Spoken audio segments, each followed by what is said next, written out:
résumer un peu ce qui s'est passé ces derniers temps dans l'IA générative de façon générale et aussi en particulier dans ce qu'on peut appeler les modèles ouverts ou les modèles open source. On verra un peu qu'il y a une légère différence entre les deux et on verra cette différence, surtout que maintenant on a des choses sur lesquelles se baser pour pouvoir voir ces différences. Donc c'est revenir un petit peu là-dessus, revenir un petit peu sur comment utiliser un modèle d'IA générative, à quoi ça peut bien servir, quelles sont les limitations potentielles derrière ces IA, quelles sont les éthiques potentielles derrière ces IA aussi. On reviendra un petit peu sur ces éléments-là. Et donc l'objectif est de brasser un petit peu tous ces éléments-là de façon relativement simple. Je ne vais pas rentrer dans la technique, ni dans les aspects trop scientifiques. Ce n'est pas le but de cette conférence. C'est vraiment une conférence généraliste qui a pour but d'être regardée par tout un chacun autant que possible. Je représente ici l'association API et l'association Montpellier Libre, dans laquelle je suis bénévole, et j'interviens sur un certain nombre d'ateliers, de conférences et d'autres choses pour ces deux associations qui travaillent sur Montpellier et qui font la promotion du logiciel libre et des communs numériques sur l'Hérault. Excusez-moi, c'est possible juste de porter un peu plus? Ok, je vais porter un peu plus la voix, désolé. La salle est grande, donc on va parler un peu plus fort. Donc je disais, je représente les deux associations qui sont présentes sur cet écran, dont je suis bénévole et pour lesquelles je fais des ateliers, des conférences, un certain nombre d'éléments, des formations des fois aussi, pour eux, dans le cadre de ces associations sur Montpellier et l'Hérault en général. Voilà. C'est ma position actuelle, c'est bénévole dans ces associations. À côté de ça, je suis un indépendant, je suis un auto-entrepreneur et je travaille sur le fait de proposer des solutions, en tout cas de faire office de consultant sur l'IA générative pour les entreprises, sur aussi la région de Montpellier. Voilà, c'est mon rôle principal à côté de ça. Alors on va voir un certain nombre de petits éléments aujourd'hui, assez simples, histoire de brasser rapidement et d'avoir une vue un peu globale sur ce qui est possible de faire avec l'IA générative, en particulier l'IA générative open source, mais celle qui est ouverte aussi, puisque bon, on a quand même le choix des deux. Donc du coup, on va voir un petit peu tout ça, avec d'abord l'idée de voir une petite définition de qu'est-ce que c'est que l'IA générative open source, parce qu'il y a une petite particularité, les cas d'usage, les limitations, quelques techniques pour améliorer potentiellement les réponses des modèles et aller sur quelque chose qui sera un peu plus, on va dire, cohérent vis-à-vis de ce qu'on peut rechercher. Comment mettre en place une IA locale, donc une IA locale bon, sur un serveur qu'on possède, sur son ordinateur, ou ainsi de suite. Et puis, je ne suis pas Nostradamus, mais on va faire une petite vision sur le futur de l'IA générative dans un cadre général, parce qu'il y a des choses à regarder quand même de ce côté-là. Alors, on a une certaine chance, puisque l'Open Source Initiative a défini aujourd'hui qu'est-ce que c'est qu'une IA open source. Ce n'était pas le cas avant, ils étaient en train de réfléchir à la question. Aujourd'hui, c'est défini, la version 1.0 est sortie et donc nous définit clairement quels sont les critères qui définissent aujourd'hui une IA open source. Ce qui va donc nous permettre de voir ensuite que ça fait sortir un certain nombre de grands acteurs de la partie open source. Ils deviennent ouverts, mais ils ne sont plus open source. Voilà. Donc c'est là où la particularité va exister. Aujourd'hui, donc, l'Open Source Initiative nous dit que l'IA open source doit permettre à chaque utilisateur d'avoir la capacité d'utiliser le système pour n'importe quels usages et sans avoir à demander la permission, d'avoir la capacité d'étudier le fonctionnement du système et d'inspecter ses composants, d'avoir la capacité de modifier le système pour n'importe quels usages, et d'avoir la capacité de partager le système avec ou sans modification, et pour n'importe quel usage aussi. C'est les choses assez classiques, finalement, et quelques particularités. Pour qu'une IA open source soit définie comme open source, il faut qu'il y ait une description détaillée des données utilisées disponibles sous une licence approuvée par l'OSI, c'est-à-dire que les données qui ont été utilisées pour entraîner l'IA doivent être disponibles, soit distribuées, soit qu'il y ait une description de toutes les données qui ont été utilisées et comment les retrouver. Voilà, ça c'est un point important. Le code source complet doit être distribué aussi pour faire tourner et entraîner le système, sous une licence approuvée aussi par l'OSI, donc il faut avoir tout ce qu'il faut pour pouvoir réentraîner le système si on le souhaite, et pouvoir donc obtenir potentiellement un résultat relativement équivalent au modèle qu'on a téléchargé, qu'on a récupéré. Et bien sûr, le modèle, c'est-à-dire les paramètres du système, doivent être disponibles eux aussi sous une licence qui est approuvée par l'OSI.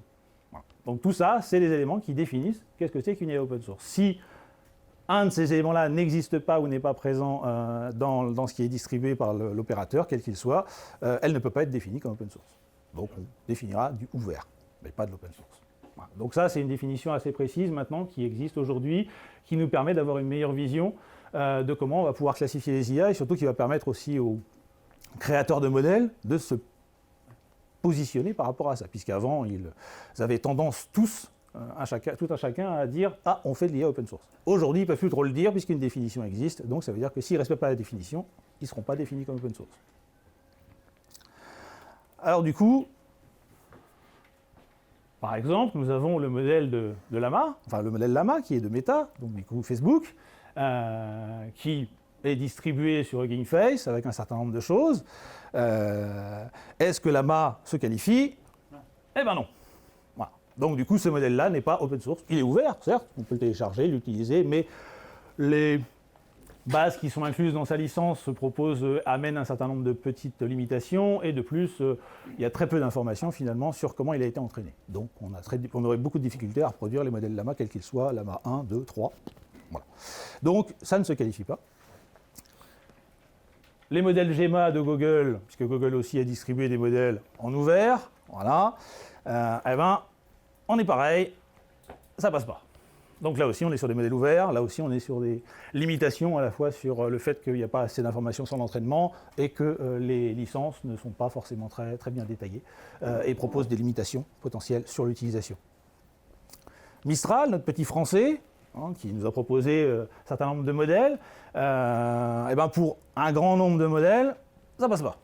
Voilà. C'est pareil, les licences ne sont pas suffisamment ouvertes et il y a beaucoup de manque d'informations sur les données d'entraînement puisque Mistral garde secret quelles sont les données qui lui ont permis d'entraîner ces modèles. Donc du coup, on ne peut pas savoir en fait qu'est-ce qui a permis d'entraîner ces modèles. Donc on ne peut pas décider que Mistral est open source.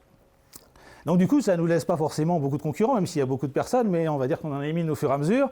Alors il y a quelques petits modèles qui sortent du lot, par exemple Olmo, qui a été distribué par AMD et qui possède lui une licence et les données d'entraînement et tous les éléments qu'il faut pour le qualifier comme un modèle open source. Voilà. Lui, il peut être qualifié comme ça. Il est qualifié comme ça d'ailleurs de la part de l'OSI. Et puis dernièrement, il y a eu Small. Voilà, donc Small, c'est un petit modèle qui a été distribué par Hugging Face eux-mêmes, donc le site, qui ont diffusé un tout petit modèle, hein, c'est un modèle qui est relativement petit, qui sert surtout pour tourner sur les téléphones, c'est l'objectif principal, en tout cas sur des petites machines. Et donc du coup, lui, il possède aussi tous les éléments qu'il faut pour pouvoir le qualifier dans la partie des modèles open source. Donc finalement, ça réduit un peu la surface si on veut vraiment travailler sur de l'open source pur. Sinon, on travaillera sur de l'ouvert, mais l'ouvert restera avec un certain nombre de limitations et de choses qui ne permettront pas de reproduire exactement ce qu'on a en face de nous. En tout cas, très difficilement. Donc ça, c'était pour la définition, histoire qu'on puisse partir avec des choses précises, puisque maintenant elles sont précisées. Et donc, du coup, ça nous permet d'y voir un peu plus clair. On va s'intéresser maintenant un petit peu aux cas d'usage. Alors, il y en a un certain nombre. Il faut prendre en compte des choses qu'on verra juste après dans les limitations. Les cas d'usage sont des cas d'usage d'exemple. On peut faire un certain nombre de choses avec l'IA générative, que ce soit open source ou pas d'ailleurs, puisque les modèles sont basés sur la même architecture. Donc du coup, finalement, on peut faire à peu près la même chose avec chacun. Ce qui va différencier chaque modèle, ça va être sa capacité à répondre correctement ou pas, et donc à taper à côté ou à taper dans le lot. Mais finalement, la méthode de fonctionnement est la même, que ce soit propriétaire ou open source aujourd'hui. Alors les cas d'usage, vous en avez un certain nombre. Voilà. Bon, bien sûr, la génération de contenu, traduction, ça peut être un élément intéressant, la correction grammaticale, surtout dans les langues que le modèle connaît, attention, hein, si le modèle a été entraîné qu'en anglais et que vous l'interrogez sur la correction grammaticale en français, il va taper à côté, forcément. La synthèse de texte, la complétion de texte, l'assistant de brainstorming, j'utilise beaucoup mes modèles pour faire de l'assistant brainstorming, ça me permet de avoir des réflexions de sa part qui peuvent être intéressantes ou pas, mais c'est pas grave. Ça me permet quand même d'obtenir des idées, des fois, qui ne m'auraient peut-être pas passé à travers l'esprit à ce moment-là. Donc ça peut être intéressant dans certains cas. La recherche d'informations, dans un cadre général, même si il faut y faire attention à cet aspect-là. La modification de médias, ça c'est pour les modèles qui permettent de traiter des images. On peut modifier des médias et des images, et ainsi de suite. L'assistant de recherche, ça se fait un petit peu actuellement. Il y a pas mal de personnes qui travaillent sur ça et qui essaient de développer des modèles qui vont devenir des assistants de recherche pour les différents lieux de recherche. Ça permet de chercher dans les recherches qui sont déjà passées ou permet de chercher dans un inventaire de recherche qui existe. L'analyse de sentiments, ça se fait beaucoup en marketing. Les modèles, ça c'est bon pour ça, donc on donne une liste d'éléments qui ont été répondus par des gens et le modèle classe si ces éléments-là, si ces réponses-là sont positives, négatives ou neutres, ou il peut mettre des fois même des choses sur les émotions, telle réponse était plutôt émotive, telle réponse était plutôt agressive, ainsi de suite. Donc ça, il peut classer ces choses-là, ça se fait beaucoup. La génération de code, bien sûr. La recherche dans les documents et les résumés de documents, puisqu'on peut fournir des documents à un modèle et il peut travailler dessus, donc des documents qu'on aurait nous-mêmes.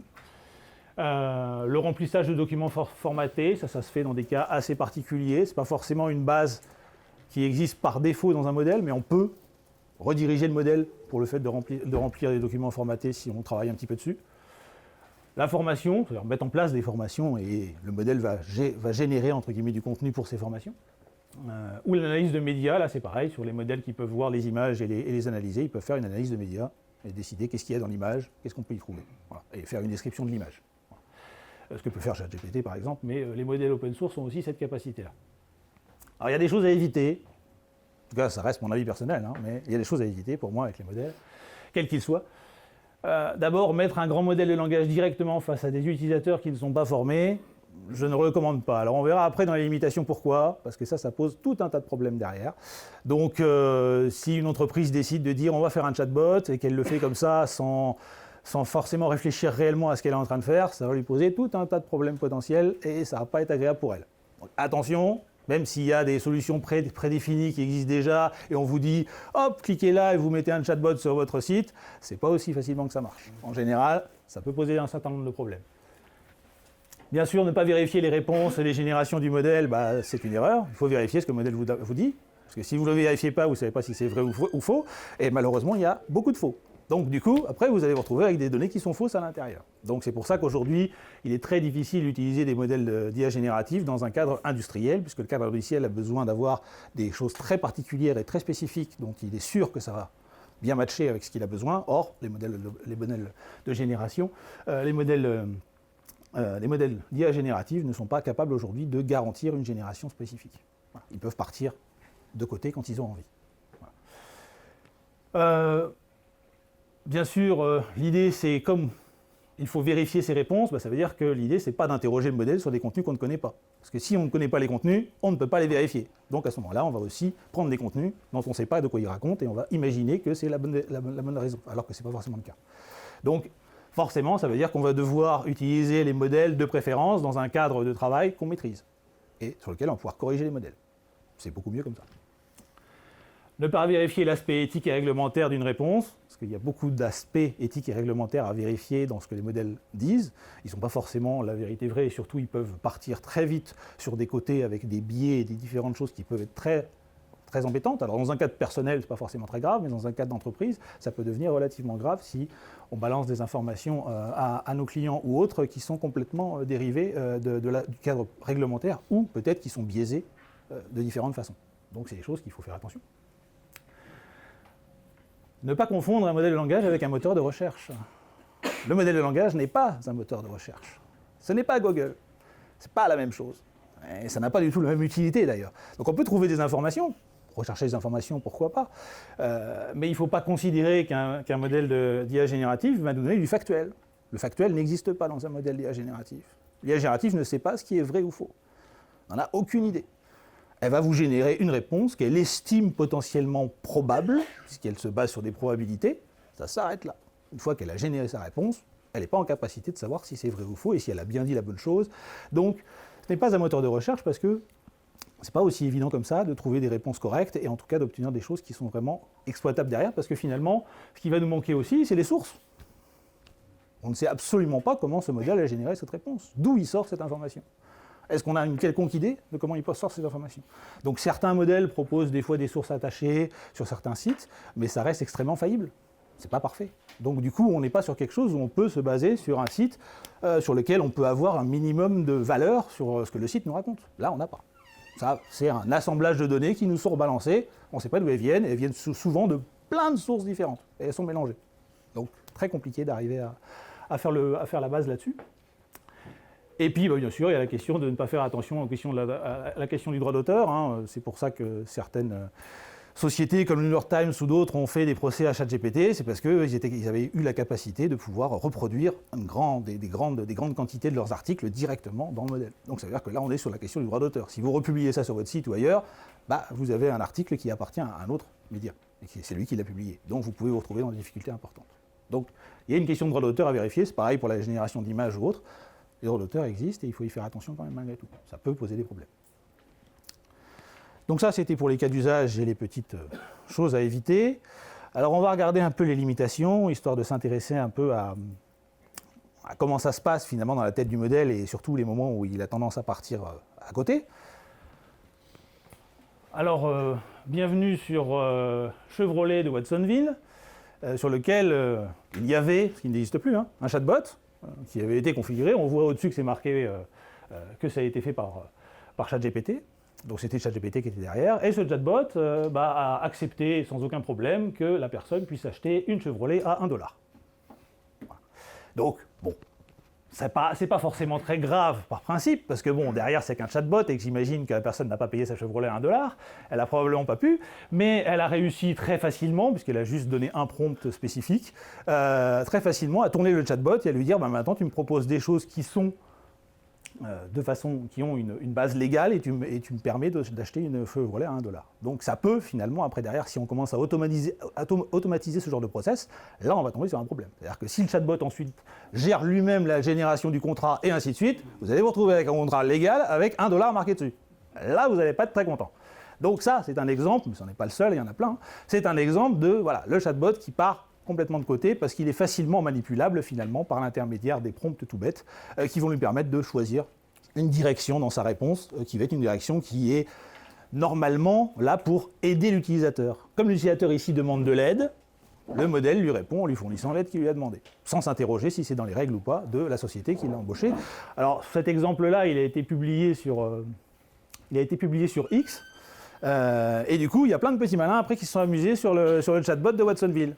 Et donc du coup, ils sont venus, donc il y en a un qui a généré du code Python, il y en a un autre qui a obtenu une information comme quoi finalement Chevrolet c'était nul, il fallait acheter une Tesla, et ainsi de suite. Donc voilà, donc on se retrouve après derrière avec des choses qui forcément sont publiées sur les réseaux, et donc du coup qui vont générer tout un tas de trafic sur notre chatbot, qui n'ont rien à faire là, puisque c'était d'abord avant tout pour s'intéresser à toucher sur les clients, et pas forcément sur tous les autres qui veulent s'amuser avec.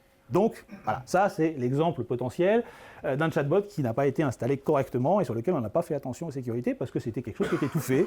La société l'a installé, n'a pas réfléchi à potentiellement les usages exagérés que les personnes pourraient faire. Donc c'est un élément à toujours regarder. Un autre exemple rapide, Air Canada, qui est passé en civil contre un client, puisque le client en fait avait acheté un billet, il avait interrogé le chatbot, il avait dit est-ce que j'ai le droit, parce qu'il avait un cas particulier, c'était quelqu'un qui était mort dans sa famille, est-ce que j'ai le droit de me faire rembourser dans les 90 jours mon voyage parce que j'ai ce cas particulier-là? Le chatbot avait dit oui, vous inquiétez pas, vous pouvez vous rembourser comme vous voulez, vous avez juste à faire une demande. Le client est parti, ensuite il a demandé quand il est revenu son remboursement et Air Canada a dit ah bah non, c'est pas disponible, il faut normalement nous appeler pour pouvoir l'obtenir. Mais le client avait gardé les copies du chatbot qui lui avait répondu, du coup ils sont passés en procès civil et c'est le client qui a gagné. Et Air Canada a dû rembourser le client quoi qu'il arrive. Alors Air Canada s'est bien amusé au départ parce qu'ils ont été malins, ils ont essayé d'être malins, mais ils n'ont pas réussi, puisqu'ils ont dit que le chatbot était une entité indépendante qui ne appartenait pas à la société, donc du coup il n'avait pas de responsabilité sur ce qu'il était en train de raconter. C'est pas passé au niveau du juge, le juge a quand même décidé de les condamner. Voilà. Donc on est sur des choses comme ça, c'est des petits exemples tout bêtes, mais c'est des petits exemples qui montrent que les chatbots en face des utilisateurs, ça peut poser tout un tas de problèmes. Il y a aussi un exemple sur une société de livraison qui avait un client qui était relativement, entre guillemets, agressif et qui avait répondu au client avec la même agressivité. Voilà. Donc il lui avait dit en gros, tais-toi. Voilà, direct. Bon. Donc forcément, voilà, ça pose tout un tas de problèmes qui sont des problèmes qui ne s'adressent qu'à un seul client, mais le problème c'est que ces clients-là, après, ils vont en parler et après, ça va toucher la société sur un aspect entre guillemets réputation qui va quand même impacter fortement le travail. Donc c'est des éléments qui sont toujours intéressants à regarder. Alors les limitations, en voilà quelques-unes. je ne dis pas que je les ai toutes citées, il y a aussi, d'ailleurs ils ne sont pas apparus, mais il y a aussi les biais par exemple, mais du coup on a des hallucinations, on vient de les voir, tout ce qui était là ce sont des hallucinations, et donc ce sont des éléments qui arrivent régulièrement dans les modèles. On a la taille du contexte qui va jouer, hein, quand on interroge un modèle et qu'on lui donne une question, ça fait partie du contexte. C'est le contexte du modèle, c'est ce qu'il va utiliser, c'est notre question, plus d'autres éléments potentiels, mais c'est au moins notre question pour pouvoir nous répondre ensuite. Donc ça fait partie du contexte. Mais si on commence à s'amuser à vouloir mettre un paquet de contextes, donc beaucoup de contextes, on va arriver peut-être à une limite de taille. Et si on arrive à la limite de taille, ça veut dire que tout ce qui est en trop, il ne le lira pas. Donc il ne le prendra pas en compte pour la réponse finale. Voilà. Et ça pose d'autres problèmes, puisque même les chatbots, enfin même les IA génératifs comme Gemini qui ont des contextes de 1 million de tokens, en fait, si on commence à dépasser une certaine limite dans le nombre de contextes, en fait, on arrive à des résultats dans les AI qui sont potentiellement très compliqués à gérer. Parce que plus il y a de contextes et plus il y a de capacité du modèle à partir sur le côté. Donc du coup, ça pose des gros problèmes aussi d'avoir des très gros contextes, parce que même si on est censé capable de le gérer parce qu'on a entraîné le modèle pour ça, c'est pas garanti du tout qu'il aille vraiment dans la bonne direction à la fin. Donc augmenter le contexte, c'est une solution, mais c'est pas forcément idéal. Les mathématiques ne sont pas le fort des modèles, donc la compta simple, je ne vous dis pas, mais après derrière, quand on commence à rentrer dans les problèmes complexes de mathématiques avec des calculs très complexes, là vous allez vous retrouver avec des erreurs relativement larges sur la réponse des modèles. Donc attention à l'aspect mathématique. La connaissance du monde est un élément qui manque énormément sur les modèles. C'est-à-dire que les modèles ne connaissent pas le monde. Ils ne savent pas comment ça se passe dans le monde. Ils ont une vision uniquement écrite de ce qui se passe dans le monde, mais tout le reste, ils ne le savent pas. Donc il y a plein d'éléments qu'ils peuvent oublier. Il y a Yann Lequin qui précise que pour obtenir un jour un modèle qui sera vraiment intelligent, et donc qui aura le mot intelligence dedans, pour l'instant ce n'est pas de l'intelligence, il faudrait que le modèle soit capable de, étape par étape, organiser un voyage depuis une chambre d'hôtel vers un pays étranger. Et quand il dit organiser un voyage, c'est étape par étape. Je prends mes clés, je prends ma valise, je ferme ma porte à clé, je descends l'escalier, ou je prends l'ascenseur. Je n'oublie pas mon pull, tout ça. Et tous ces éléments-là, en fait, il ne les a pas. Il va pouvoir décrire rapidement le voyage. Ah, il faut descendre, prendre le taxi, patata. Mais toutes les étapes, une par une, ça, il va en oublier la moitié. Alors, parce qu'il n'est pas capable d'avoir ce genre de contexte-là, qui sont des choses qu'on pense, nous, dans notre tête, mais qu'on n'écrit pas forcément sur un livre ou ailleurs. Ça n'existe pas dans les articles de presse ou ailleurs, ce genre de choses-là. Donc, c'est des choses que les modèles n'apprennent pas.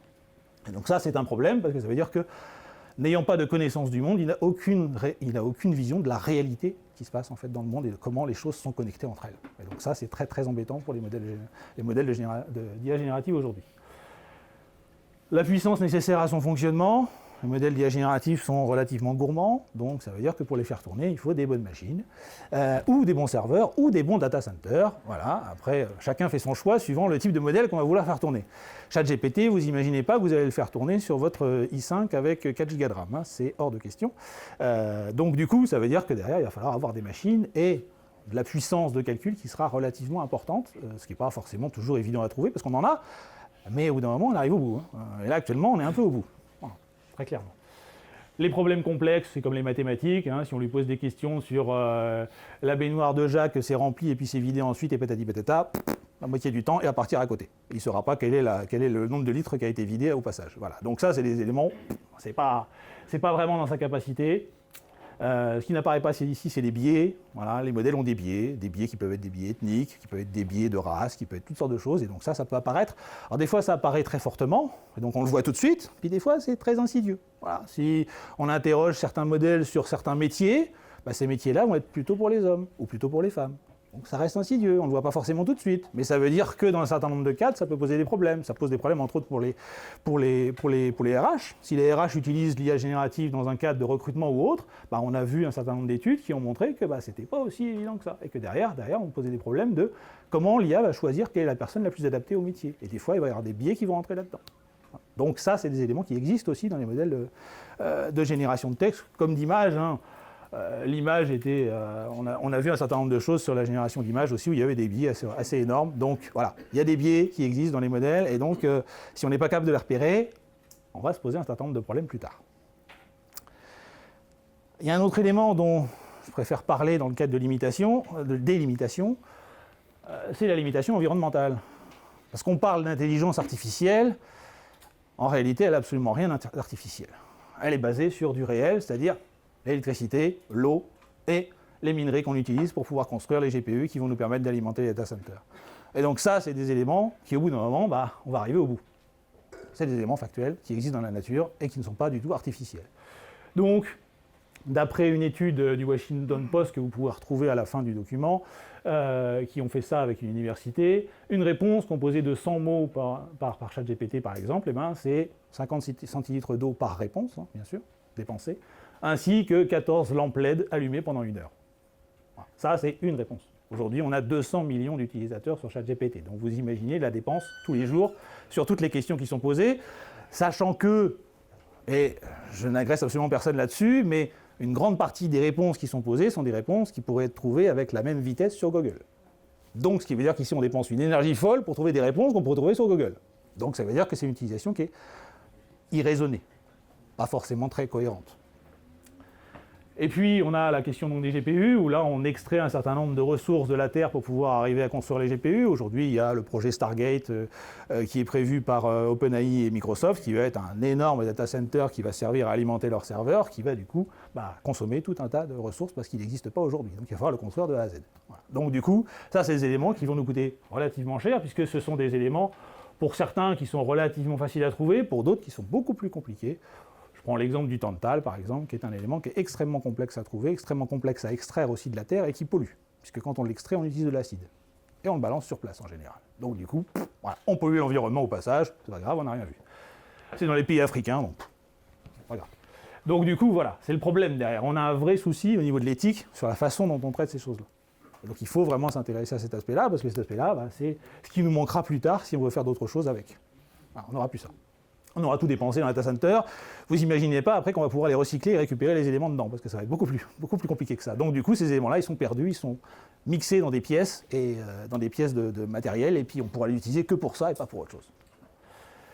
Et puis, je l'ai mis en dessous, une réponse de ChatGPT, ça dépense à peu près, en tout cas au moins, 15 fois plus qu'une recherche Google. Et pourtant, à une époque, on tapait sur Google en disant « Ah, vous dépensez trop, c'est pas possible, arrêtez ». Voilà, là, aujourd'hui, on est sur 15 fois plus.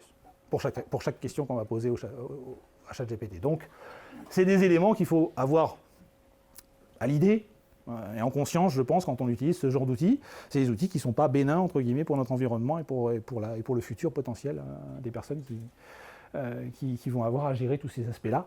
J'en fais partie, mais peut-être que je ne verrai pas tout, mais je pense qu'il y a d'autres générations qui verront d'autres choses arriver. Donc, du coup, c'est un élément à garder. Voilà. Alors, pour améliorer un petit peu la qualité des modèles, et je dis bien un petit peu, je ne dis pas que ça va réduire 100% des hallucinations ou des biais ou autres, c'est pas le cas du tout, mais on peut utiliser ce qu'on appelle des outils de RAG. Donc du coup, les outils de RAG, ce sont des petits outils, là il en existe, ce sont 2 outils qui sont open source actuellement et qui sont disponibles donc, du coup, sur des GitHub, qu'on peut récupérer avec une licence open source dessus. Donc ce sont des petits outils qui vont permettre d'interroger les documents. On va pouvoir leur mettre des documents supplémentaires à l'intérieur, faire en sorte que ces documents soient triés correctement et soient ajustés de façon à ce qu'on récupère uniquement les éléments nécessaires dans les documents et qu'on puisse ressortir ça quand on en a besoin par rapport au modèle, quand on pose une question. Donc du coup, ça va permettre d'améliorer la réponse, ça va permettre de rediriger aussi les réponses. Si jamais on est dans un cadre très spécifique et que le modèle ne connaît pas du tout notre situation particulière et qu'on a envie qu'il s'intéresse à notre situation particulière, on va pouvoir l'aider à avoir une meilleure vision. Je parle quand on est dans l'entreprise, par exemple, on peut très bien donner des documents internes pour pouvoir arriver à ce que le modèle sache comment l'entreprise fonctionne, quelles sont ses procédures, quels sont les différents éléments qu'on doit prendre en compte à l'intérieur. Ça peut l'aider à avoir des réponses plus adaptées. Les modèles comme ChatGPT sont des modèles généralistes. Ils ont une vision générale du monde, mais ils n'ont absolument pas une vision spécifique de votre cas à vous. Et d'ailleurs, ça les intéresse pas. Bon, donc du coup, le RAG est une solution potentielle pour arriver à améliorer un petit peu ces choses-là. Il y a d'autres solutions potentielles, en dehors du RAG. Il y a la capacité de réentraîner le modèle aussi potentiellement pour le rediriger vers un certain nombre de choses. C'est un peu plus coûteux et un peu plus long.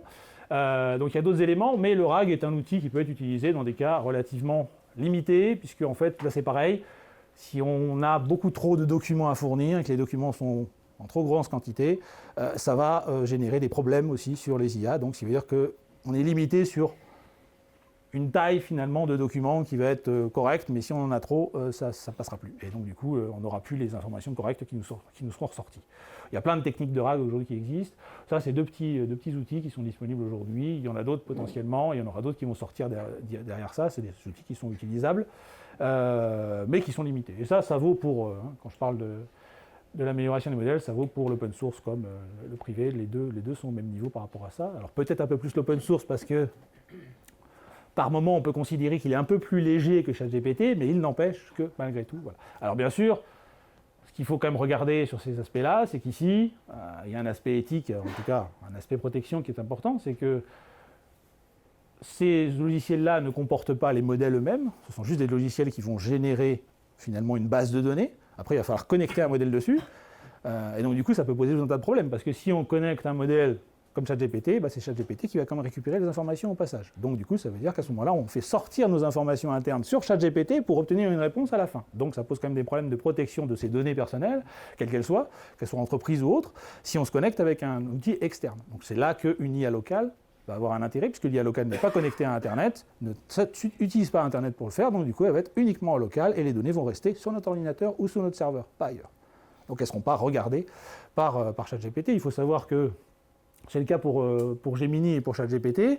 Dans les règles d'utilisation, vous avez écrit noir sur blanc que les données que vous allez pouvoir générer avec cet outil sont utilisées pour l'entraînement, à moins que vous choisissiez d'opt-out.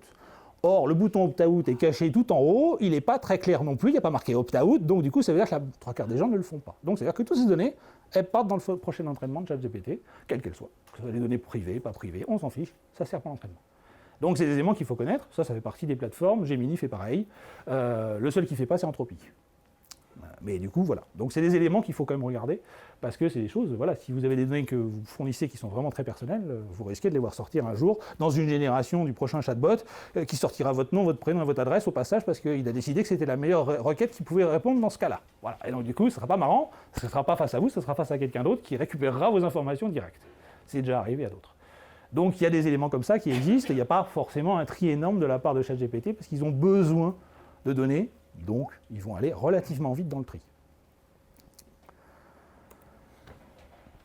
Alors, pour faire tourner une IA générative en local, il y a un certain nombre d'éléments à prendre en compte. Je suis resté assez simple parce qu'il y a certainement d'autres éléments, mais entre guillemets, ça vous donne une petite idée. D'abord, il faut décider quelle IA on va vouloir faire tourner, et donc on va regarder le nombre de paramètres qui est toujours indiqué sur le modèle. En général, c'est marqué soit avec des M, soit avec des B. Donc les M étant pour millions, les B étant pour billions, donc milliards. Donc les modèles, actuellement, il y en a beaucoup qui sont surtout sur du B, mais il y en a quelques-uns qui sont sur du M aussi. Forcément, plus le modèle a de paramètres, donc de milliards de paramètres par exemple, et plus il est censé être efficace. Ça ne veut pas dire qu'il est parfait, mais ça veut dire que potentiellement, il a plus de capacité. Voilà. On peut aller aujourd'hui jusqu'à 405B, qui est un des modèles de Llama 3. On verra Llama 4 qui est en train d'être entraîné. Pour l'instant, 405B, c'est le plus haut dans les modèles complets. Mais 405B, ça ne va pas être évident à faire tourner, je le dis tout de suite. Par défaut, les modèles sont fournis en 16 bits. Il est assez facile et assez pratique la plupart du temps de les baisser en 8 bits, donc on les divise par 2, en général on les compresse. Cette compression-là est assez simple, et en général elle ne fait pas perdre grand-chose comme qualité. Donc en général c'est ce qui est fait la plupart du temps quand on veut utiliser un modèle facilement, on va plutôt le passer en 8 bits. Ça nous fait déjà une économie de la moitié, hein. On baisse la taille de moitié déjà, puisque à ce moment-là on obtient 1B est égal à 1 Go de VRAM. Donc un modèle de 7B, il faut avoir une carte graphique qui fait 8 Go. En gros. Il y a quelques petits à côté, mais en gros, c'est ça. Donc, ce qui veut dire que derrière, là, on parle bien de carte graphique. Bon, après, vous verrez qu'on peut utiliser avec le CPU, mais bon. En tout cas, on parle bien de VRAM, donc de la mémoire de la carte graphique spécifiquement, puisque le modèle se charge dans la carte graphique. Et donc, c'est là qu'il va pouvoir faire ses opérations correctement. Donc, le GPU, la carte graphique, est à privilégier, c'est-à-dire qu'il faut avoir un ordinateur relativement puissant. Tous les ordinateurs n'ont pas de carte graphique, ou certains avec des toutes petites. Donc, il faut avoir un ordinateur déjà qui possède un GPU, c'est préférable, ou un serveur qui possède un GPU. Mais on peut aussi faire tourner avec le CPU et la RAM, si on veut, donc avec le processeur et la RAM du système, si on n'a que ça et qu'on n'a pas de carte graphique. Mais je vous encourage à aller chercher un café à chaque fois que vous générez une réponse, parce que ça va mettre un certain temps. Voilà, c'est comme ça. Alors, dépendant bien sûr de la taille du modèle, certains modèles, plus les modèles sont petits, plus ils vont aller vite. À ce moment-là, très facile de les utiliser sur des petits systèmes. Mais un modèle de 405B ou même de 70B, parce qu'il y en a beaucoup, il va mettre un bon moment à arriver à générer quoi que ce soit si c'est sur le CPU et la RAM. Voilà. Donc, c'est des aspects qu'il faut regarder. Il faut avoir une machine correcte ou un serveur correct pour faire tourner les modèles d'IA générative en local. Et un modèle peut être compressé en 1 bit, qu'on appelle la quantification. Donc ça, c'est possible. Alors, il y a des particularité. En général, quand on compresse en un bit, c'est qu'on le réentraîne. Parce qu'en fait, la compression en un bit tout court sans le réentraîner, en général, ça tape à côté. Mais en tout cas, on peut baisser. C'est-à-dire qu'on peut descendre de 8 bits, on peut passer à 4 bits, puis ensuite à 3 bits, puis ensuite à 2 bits. Ça existe. C'est des choses qui existent et qui permettent donc du coup de baisser au fur et à mesure la taille du modèle. On perd un peu dans sa capacité potentielle, c'est-à-dire qu'il va perdre un certain nombre de capacités à l'intérieur, forcément on le compresse, donc du coup il perd une certaine précision, nous dirons, c'est la précision qui va beaucoup impacter, mais ça reste encore utilisable. Tant qu'on ne décide pas qu'on veut absolument des éléments factuels. Si on cherche du factuel, d'abord on a tort, mais même si on cherche du factuel sur du 4 bits, ça va commencer à poser des problèmes parce que forcément il a des capacités moins importantes, donc du coup une précision moins importante, il va être beaucoup plus large sur sa façon de répondre et moins précis. Donc c'est quelque chose qui peut aider, mais il faut y faire attention, il faut savoir ce qu'on veut dans la compression. Si on va trop loin, on obtient un modèle qui est un petit peu bête. C'est un choix. Alors comme je le disais, on a besoin donc d'un ordinateur, d'un GPU ou de plusieurs pour la VRAM, d'un modèle en AI, et donc le modèle en IA, on peut le télécharger par exemple sur Hugging Face, c'est la plateforme qui référence tous les modèles actuellement open source ou ouverts qui sont disponibles, la plupart en tout cas. Donc c'est à cet endroit-là que vous allez pouvoir trouver les modèles et les télécharger pour ensuite les charger. Et ensuite il va falloir une interface. Parce que le modèle tout seul, c'est un programme, c'est un fichier, on ne peut rien en faire, on ne peut pas le lire, on ne peut pas l'ouvrir, on ne peut rien en faire avec ça. Donc il va falloir l'interroger. Pour l'interroger, on utilise une interface qui va charger le modèle dans notre carte graphique et qui va ensuite permettre de l'interroger avec du coup des questions qu'on va pouvoir taper dans l'interface et qui vont arriver ensuite dans le modèle et on va récupérer les réponses avec. Donc des interfaces, il y en a plusieurs, à la fois pour de l'image, je vous en ai mis quelques-unes, et à la fois pour du texte. Certaines ont des capacités plus ou moins importantes, elles ont toutes des fonctionnalités particulières. OpenEBU est une très belle interface par exemple et relativement utile parce qu'elle a plein de fonctionnalités intéressantes, mais elle est encore en développement, c'est un projet relativement jeune. Jeanne est un tout petit projet. Text Génération EBUI est un projet un peu fourre-tout, très intéressant, mais qui n'est pas extrêmement, nous dirons, esthétique.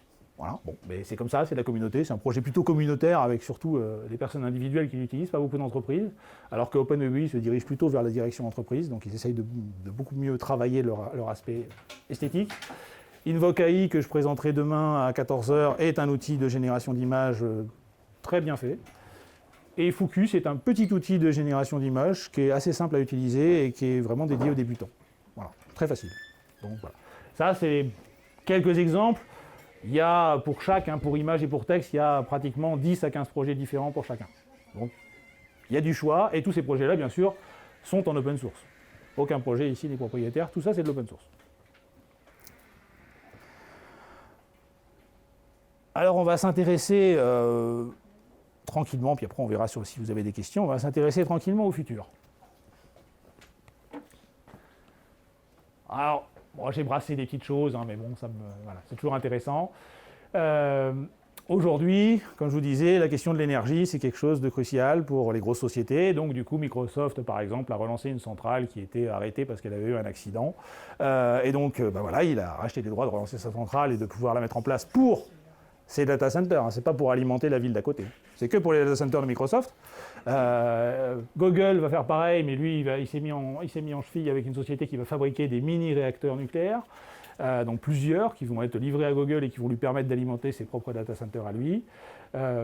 Et puis OpenAI, qui avant était une organisation à but non lucratif, va passer en organisation à but lucratif. Voilà. Ça en dit un petit peu long sur l'objectif d'OpenAI et de ChatGPT. Disons-le tout court, c'est de faire des sous. Voilà. Quels que soient les moyens de faire des sous d'ailleurs, puisque finalement on s'en fiche, l'important c'est de faire des sous. Donc du coup, ça c'est la vision potentielle des grosses sociétés derrière. Elles sont dans une course en avant, qui est une course en avant à la fois sur le côté des financements. Il y a des tours de table réguliers sur les financements, il y a des milliards qui sont investis dans des projets comme ChatGPT, avec un retour sur investissement qui est égal à 0 plus 0. Voilà, il n'y a rien, il n'y a aucun retour sur investissement réel, puisque ChatGPT, OpenAI perd de l'argent aujourd'hui, on estime qu'il va perdre 5 milliards par an. Donc ce n'est pas forcément quelque chose de rentable aujourd'hui, de générer de l'IA générative, de faire de l'IA générative. Et puis, il y a une vision finalement qu'il faut aller de plus en plus loin, faire des modèles de plus en plus gros comme GPT-5 ou comme ce qu'on appelle l'AGI, donc l'intelligence artificielle générale qui est censée arriver un jour, on ne sait pas quand, mais en tout cas c'est la grande idée. Donc ça va être des modèles qui potentiellement seront de plus en plus gros, donc ils vont dépenser de plus en plus d'énergie, donc voilà, il faut avoir de quoi les alimenter, parce que sinon on ne pourra jamais les faire tourner, ni les entraîner d'ailleurs tout court. Donc c'est une course en avant, mais c'est pareil pour tous les prestataires, les gros prestataires qui veulent, donc Microsoft, OpenAI, Google. Derrière, il va y en avoir d'autres. Amazon va aussi pousser un peu là-dedans parce qu'ils ont envie aussi de pousser là-dedans. Donc il y a tous les gros GAFAM vont vouloir pousser là-dedans. Leur idée étant de pouvoir être les premiers à développer le meilleur modèle pour rafler tous les clients possibles autour. Parce que si c'est le meilleur modèle et qu'il est meilleur que tous les autres, du coup on va avoir de plus en plus de possibilités de le vendre et donc du coup de faire des abonnements dessus. Et donc on aura gagné. Aujourd'hui, l'essentiel du marché est détenu par ChatGPT qui possède 80% des utilisateurs. Bon, voilà. Alors après, c'est beaucoup d'utilisateurs gratuits. Mais c'est 80% des utilisateurs aujourd'hui qui vont sur ChatGPT qui ne vont pas ailleurs. Donc du coup, tous les autres, forcément, ont envie d'avoir une part du gâteau et donc font tout ce qu'ils peuvent aussi pour essayer de rattraper ChatGPT et d'avoir quelque chose derrière, quitte à renier complètement tous les éléments qu'ils ont pu dire au départ de la neutralité carbone et patati et patata, ça on oublie, c'est pour plus tard, on n'a pas le temps, pour l'instant, il faut qu'on développe. Donc ces aspects-là sont relativement oubliés. Alors on est sur du nucléaire, donc c'est vrai que ça permet d'aller vers la neutralité carbone, mais ça pose d'autres problèmes divers et variés qui existent derrière. Alors Microsoft investit aussi dans tout un tas de centrales photovoltaïques et autres qu'il veut développer, qui seront très grosses aussi. Après, ce qui va se poser comme problème, c'est même pas la question de la neutralité carbone, c'est la question de où est-ce qu'on va les mettre. Parce que ça va prendre du terrain. Et ce terrain-là, il sera disponible pour personne d'autre. Donc c'est aussi une question qu'il faut se poser. Donc c'est des éléments, et puis c'est... Aujourd'hui, alors que même en France, on nous parle du fait que des fois, on pourrait, dans l'hiver, avoir des coupures minuscules de notre arrivage électrique, et on a des gens qui dépensent des mégawatts pour alimenter des serveurs qui vont servir à répondre à des questions. Quelle est la recette du poulet au curry ? Bon, je ne suis pas sûr que ça vaille le coup. Voilà, personnellement, en tout cas, c'est mon avis personnel. Donc ça, c'est des éléments qui aujourd'hui existent et auxquels il faut faire attention parce qu'il y a toute une recherche dans ces sociétés-là qui est une recherche de course en avant sans s'interroger sur quelles sont les conséquences potentielles derrière. Ils s'en fichent. Ce n'est pas leur problème c'est faire du business et arriver à en faire le mieux possible. Et de plus en plus. Voilà. Donc, c'est des éléments qu'il faut regarder. Et puis, un autre élément qui est très lié à ChatGPT, mais pas que, c'est qu'aujourd'hui, l'IA, c'est une bulle. C'est une bulle financière. La plupart des experts s'accordent sur ce point-là, c'est une bulle. Il y a énormément d'argent pour absolument aucun retour. Donc, à un moment ou à un autre, cette bulle, alors j'espère pas qu'elle explosera, mais en tout cas, elle va se dégonfler, parce que les investisseurs, ils vont dire stop. Surtout qu'aujourd'hui, ChatGPT, qui est actuellement entraîné pour essayer d'atteindre GPT-5, il est arrivé à un plafond de verre. Il va peut-être pas y arriver tout de suite, donc du coup ça va retarder la satisfaction des investisseurs qui vont dire on va rester sur GPT-4, c'est pas terrible. Donc du coup ils vont être beaucoup moins enclins à financer, et donc ça pose tout un tas de problèmes. Pas que pour ChatGPT et OpenAI, eux ils auront peut-être moins de financement, mais c'est pour toutes les structures qui se sont attachées à ce produit-là et qui veulent produire avec ce produit-là. Ça va poser tout un tas de problèmes sur ces structures-là. Les startups et autres vont peut-être prendre assez cher au final. Donc on est vraiment sur quelque chose sur lequel il faut se poser une question quand on veut rentrer dans l'IA générative d'une façon ou d'une autre. Il y a tout un tas de choses qui existent autour et qui sont potentiellement importantes à regarder. Dernière chose, parce que ça c'est quelque chose qui m'interroge personnellement, peut-être d'autres aussi, la vision de ces sociétés, c'est donc de créer une AGI, en tout cas pour ce qui est d'OpenAI, et la vision de créer une AGI, c'est donc de pouvoir remplacer tous les humains. Alors pas de les éliminer, de les remplacer dans leur job, pour avoir un job le plus efficace possible. Voilà, et donc avoir une efficacité absolument garantie dans tous les métiers possibles. Mais ce qui veut dire que quelque part, si on rentre dans ce système-là, qu'est-ce qu'on va afficher toute la journée, j'ai envie de dire. Pourquoi on va faire des études ? Ça sert à rien, on n'aura pas de job derrière, donc plus d'études, plus rien. Et donc en fait, c'est une réorganisation complète de la société avec un positionnement humain qui n'a plus trop d'importance dans la société. Voilà, ça sera les IA, on sera payé avec un revenu universel unique, terminé, on pourra se dorer la pilule quasiment toute la journée en étant payé pour rien faire. C'est une vision de la société que personnellement je ne partage pas. Maintenant, certains peuvent la partager, mais moi, ce n'est pas mon objectif. J'aime bien travailler, j'aime bien faire ce que je fais, j'aime bien partager et avoir un rôle dans la société qui a un minimum d'impact. S'il n'y a pas d'impact, ça ne me sert pas à grand-chose. Donc ça, c'est la vision derrière ces grosses sociétés-là qui estiment que l'IA, potentiellement, demain, pourra remplacer la plupart des jobs, et donc du coup, il n'y aura plus besoin beaucoup des humains, donc il y aura moins de problèmes potentiels, vu qu'il n'y aura plus l'aspect humain qui peut être un peu compliqué à gérer des fois en entreprise. Il n'y aura plus de problème. L'IA, elle n'est pas syndiquée, elle travaille 24 heures sur 24, pas besoin de la nourrir, pas besoin d'eau, pas besoin de toilettes. C'est bénef. Voilà. Donc, ça, c'est des éléments qu'il faut regarder parce que je vous dis ça derrière ça parce que peut-être que certains utilisent ChatGPT et choses comme ça et je ne jette la pierre à personne, mais en utilisant un système comme ça, vous soutenez une démarche derrière qui est cette démarche-là. Après, on fait son choix derrière. En plus des problèmes qu'on a vus juste avant, vous soutenez le système et donc vous permettez qu'il continue à vivre. Voilà. Voilà. Alors peut-être qu'il ne vivra pas assez longtemps, hein, parce que comme je vous dis, s'ils arrivent à un plafond de verre et qu'il n'y a plus de financement, ils mettront la clé sous la porte. Mais bon, d'ici là, c'est un soutien qu'on offre gratuitement, puisque de toute façon, ils nous permettent d'y accéder gratuitement. C'est pas parce que c'est gratuit, on connaît l'adage, quand c'est gratuit, c'est vous le produit. Là, on est clairement là-dessus. C'est direct et c'est même pas caché.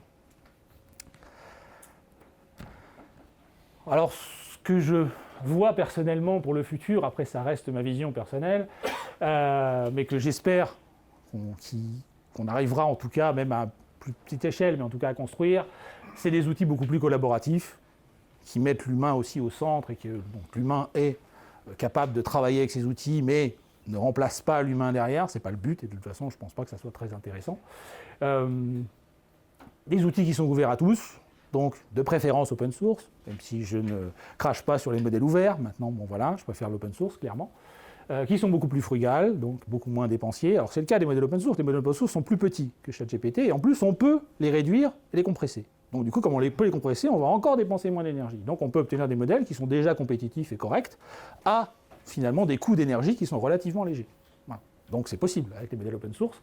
C'est pas possible avec ChatGPT parce que vous n'allez pas pouvoir compresser ChatGPT. OpenAI va vous l'interdire. Ils ne sont pas d'accord. Donc du coup, voilà. Et puis bien sûr, il y a une réflexion éthique à faire, je pense, aujourd'hui, un point de vue global dans la société, parce que je pense que c'est des choses sur lesquelles il faut s'interroger dans un cadre plus large. Finalement, ce n'est pas forcément quelque chose qu'on fait toujours, même si on peut le faire. C'est un sujet qui est complexe, c'est un sujet dans lequel il y a beaucoup d'éléments qui viennent de toutes parts, dont beaucoup qui viennent des industries, en tout cas des constructeurs de modèles qui veulent qu'on considère que les modèles sont les meilleurs et les plus beaux et choses comme ça. Donc il y a beaucoup de marketing qui est fait autour de ça. Et je pense qu'il faut sortir du marketing et s'interroger sur l'utilisation réelle et l'objectif réel d'utiliser ce genre de système et à quoi ça nous sert finalement à la fin. Voilà. Est-ce que c'est vraiment extrêmement efficace ou est-ce que finalement ça nous... Je dirais que ça nous occupe, mais bon, je ne sais pas si on a vraiment besoin d'être occupé. Mais c'est sûr que c'est un... Je prendrais un élément, c'est un très beau jouet. Voilà. On s'amuse bien avec. Mais une fois qu'on a sorti de l'amusement, qu'est-ce que ça nous donne réellement ? Voilà. Et ça, il y a vraiment une interrogation à faire là-dessus. Ça peut nous aider dans un certain nombre de cadres, mais dans certains cadres, il va falloir aussi l'oublier, parce que pour moi, ce n'est pas prêt pour l'instant, et je ne suis pas sûr que ce soit prêt un jour, en tout cas dans quelques années qui suivent. Après, je ne suis pas Nostradamus, je ne vois pas les choses dans 10 ans. Certains les voient, moi je ne les vois pas. Donc du coup, et je ne m'avance pas là-dessus. Mais en tout cas, il y a des questions à se poser justement avant les 10 ans, parce que dans 10 ans, il sera peut-être déjà trop tard pour se les poser. Parce que là, on aura peut-être développé des systèmes qui nous dépasseront largement, entre guillemets, sur la capacité de les gérer correctement et qui seront uniquement gardés par des grosses structures qui auront les seuls moyens de pouvoir les faire tourner, et nous, on n'aura pas droit au chapitre. Voilà. C'est même pas la question qu'il va y avoir Skynet demain, je ne vous dis pas ça. J'envisage pas que Terminator se promène ici et rentre dans cette salle pour tuer tout le monde. Non, c'est pas ça. L'idée, c'est surtout que des gros systèmes de plus en plus gros vont forcément être gardés, secrets et précis par des grosses boîtes. Plus personne n'y aura accès. Ils ne seront plus distribués en open source, en ouvert, ou que ce soit. Ils seront fermés dans des grosses boîtes et c'est elles qui auront le droit de faire ce qu'ils veulent. Je prends un exemple tout bête qui est représentatif en fait de l'aspect de ce que les constructeurs de modèles peuvent imaginer. Il y a eu Grok, qui était le modèle de X, qui est sorti par Elon Musk. Et en fait, la première version de Grok, Elon Musk a dit « Oh, mon Dieu, il est beaucoup trop à gauche celui-là ». Et donc, il a demandé un réentraînement du modèle Grok pour que Grok soit à droite, au niveau de l'espace politique. C'est son choix, c'est son modèle, il fait ce qu'il veut. Mais c'est ça qu'on se dirige. C'est-à-dire qu'après, derrière, les décideurs qui construisent les modèles vont décider dans quelle direction on va aller et quelles seront les réponses qui seront générées. Pas de choses généralistes pour tout le monde, où on essaye d'inclure tout le monde. Non, des choses qui vont exclure un certain nombre de personnes du lot, parce que c'est plus intéressant de le faire comme ça. Donc ça, c'est des éléments qui existent dans les modèles propriétaires. Ça peut exister aussi dans les modèles open source, mais l'open source permet, comme on l'a vu avec les règles juste avant, permet de modifier le modèle, de le réentraîner, de faire tout un tas d'applications dessus qui vont permettre peut-être de d'améliorer ces réponses et de les rediriger vers des choses qui sont un peu plus éthiques. Mais ChatGPT, vous n'imaginez pas que vous allez pouvoir faire ça. Si vous allez trop loin dans l'éthique, ChatGPT il va vous interdire de le modifier tout court. Il va vous dire terminé, on arrête. Voilà. Donc, c'est des éléments qui sont à regarder parce que c'est des choses qui nous peuvent en donner potentiellement à un moment ou à un autre. Je vous ai laissé, et vous pourrez d'ailleurs télécharger juste après, j'ai pris les croix rouges sur Freepik, donc j'ai noté le lieu où vous pouvez le retrouver, c'est normal, ça fait partie de l'attribution. L'enquête du Washington Post, l'enquête sur OpenAI qui devient une structure à but lucratif, le lien vers côté Amon et le lien vers DOT, qui sont donc les deux outils de RAG que je vous ai présentés juste avant. Vous avez ça à la fin du diaporama et vous avez la capacité de télécharger le diaporama sur ce QR code si vous souhaitez le récupérer. Il est disponible en licence Creative Commons. Voilà. Merci beaucoup.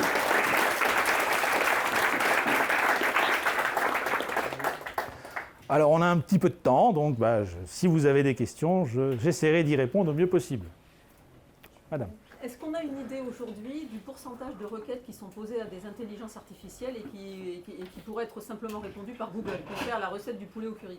Est-ce qu'on est quand même à un pourcentage faible ou est-ce qu'on est déjà à des trucs 70 ou 80%? Oui, oui. Alors, pour ce qui est de votre question, du coup, qui est de savoir, je vais répéter la question parce que du coup, il faut l'enregistrer, qui est donc de savoir quel est le pourcentage de requêtes potentielles qui ne sont pas très utiles et qui pourraient être utilisées sur Google. On n'a pas vraiment de pourcentage parce qu'on ne possède pas les logs de ChatGPT, donc on ne sait pas exactement comment il est interrogé.